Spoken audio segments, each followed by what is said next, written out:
محمد علی کریمی صاحب کہ ہمارا جو خاندانی نظام پہلے بہت مضبوط ہوتا تھا، گھروں سے گھر جڑے ہوتے تھے، ایک محلے کے جو 40 گھر ہیں تو وہ مختلف کاسٹ کے بے شک لوگ ہیں، مختلف شہروں کے لوگ ہیں، مختلف قبیلوں کے لوگ ہیں، لیکن وہ اس محلے میں ایک گھر کی طرح، ایک خاندان کے فرد کی طرح رہتے تھے، دکھ سکھ خوشی غمی ہر چیز میں برابر شریک ہوتے تھے۔ لیکن اب ترجیحات بدل گئی ہیں۔ کیا آپ نہیں سمجھتے کہ اس برائی کے پھیلنے میں بھی کمزور خاندانی نظام کار فرما ہے؟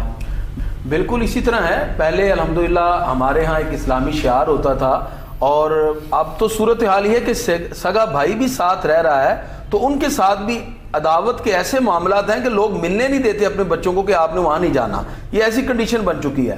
حالانکہ اسلام نے ہمیں یہ بتایا کہ اگر کسی مقام پر کوئی ایسی بات بھی ہو تو ہمیں صلح کی طرف آگے بڑھنا چاہیے۔ حدیث میں آتا ہے کہ اللہ تعالیٰ پیر کے دن جمعرات کو کچھ لوگوں کے لیے مغفرت کے پروانے جاری کرتا ہے، لیکن جن کے دلوں میں عداوت ہوتی ہے ان کے لیے کہا جاتا ہے کہ ان کے لیے پروانے جاری نہ کیے جائیں۔ تو سب سے پہلے ہمیں خاندان کو قریب کیا جائے۔ پچھلے دنوں بہت سے ریسرچر نے مل کر مینٹل ہیلتھ کے نام سے ایک دن منایا، جس کے اندر یہ بات کہی گئی کہ لوگوں کے ایٹیٹیوڈ کے اندر نیگیٹیوٹی آ چکی ہے، اس کو پوزیٹیوٹی کی طرف کیسے چینج کیا جائے۔ بہت سے ریسرچر نے اپنی اپنی آراء پیش کی۔ بڑی مزے کی بات ہے وقاص صاحب، جس وقت وہ ساری آراء اکٹھی ہوئیں تو کچھ چیزوں پر انہوں نے کہا کہ اگر ہم ان چیزوں کو فالو کریں تو ہمارے یہ جو دور دور والے رویے ہیں یہ قریب ہو سکتے ہیں، نیگیٹیوٹی سے ہم پوزیٹیوٹی کی طرف آ سکتے ہیں۔ وہ ساری کی ساری باتیں جو ریسرچ کے بعد نکالی گئیں وہ 1400 سال پہلے ہی ہمارے نبی نے ہمیں بتا دی تھی کہ اگر مسلمان ان چیزوں کو اپنائے گا تو مسلمان کے ایک دوسروں کے ساتھ روابط بھی قائم ہوں گے، اچھے انداز میں تعلق بھی قائم ہوں گے۔ ہمیں خاندان کو جوڑنا چاہیے، غلط فہمیوں کو دور کرنا چاہیے۔ اگر کسی کا کوئی عیب ہو تو آپ کوشش کریں۔ نبی کریم صلی اللہ علیہ وسلم کی بارگاہ میں ایک شخص آ گئے اور وہ کہنے لگے یا رسول اللہ صلی اللہ علیہ وسلم، میں اپنے فلاں خاندان کے لوگوں سے جوڑتا ہوں، مجھ سے پھر توڑ دیتے ہیں، میں پھر جوڑتا ہوں، وہ پھر توڑ دیتے ہیں۔ آقا علیہ الصلوۃ والسلام ارشاد فرماتے ہیں اگر معاملہ یوں ہی ہے تو پروردگار کی مدد تیرے ساتھ ہے۔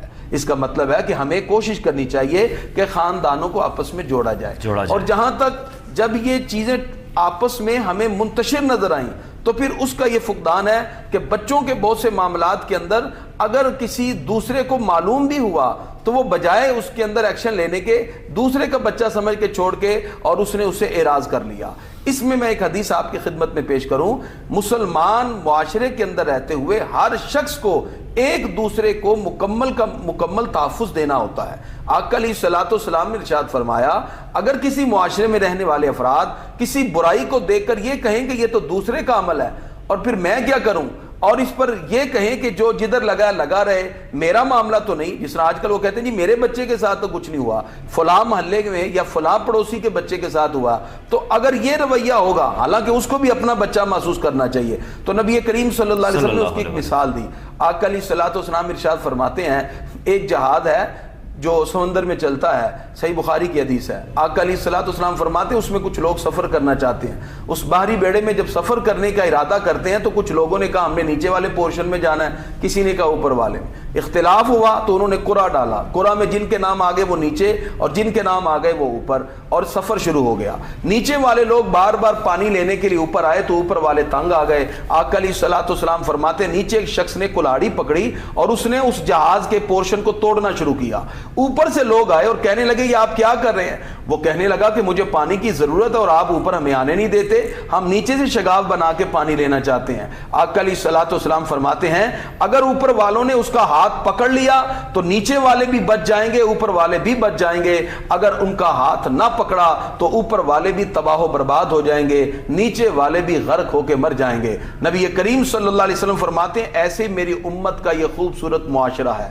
اگر اس میں بڑھتی ہوئی برائی کو دیکھ کر ایک شخص یہ کہے کہ میرے بچے کے ساتھ تو نہیں ہوا، یا میں اس برائی میں تو ملوث نہیں ہوں، یا دوسرے کو روکنے کی کوشش نہ کرے، یا صرف اپنے معاملات کو اور اپنی ایڈوانٹیجز کو دیکھتا جائے، آقا علیہ الصلوۃ والسلام فرماتے ہیں پھر یہ معاشرہ تباہی کے دہانے پر پہنچے گا، پھر سارے کے سارے غرق ہوں گے۔ اس کے اندر ہم سب کو اپنی اپنی ذمہ داری کا احساس رکھنا چاہیے۔